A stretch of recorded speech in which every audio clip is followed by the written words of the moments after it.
Hey everyone. In this video, I'll show you how to protect your Discord server using advanced privacy settings. Yeah. If you want to keep your community safe from spam, raids, or unwanted access, these settings are essential because, honestly, default server setups often leave gaps that attackers can exploit. So first, go to your server settings and open the privacy and safety section. Enable settings like server verification level and require members to have verified emails or accounts older than a few days before joining.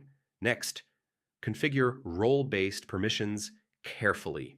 Yeah, don't give admin access to too many users, and restrict sensitive actions like kicking or banning to trusted moderators only. After that, limit who can send DMs or add friends from your server.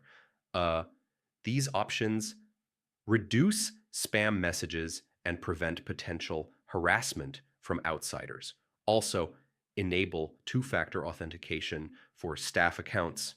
Yeah, this adds an extra security layer to protect your server from compromised accounts. And yeah, consider using bots for monitoring and auto moderation. So bots can detect raids, spam, or suspicious activity and alert staff instantly, giving you real-time protection. Finally, review your privacy settings regularly. Most of the time, combining verification, permissions, and automation ensures your server stays secure and private. Hope this helped, and I'll see you in the next one.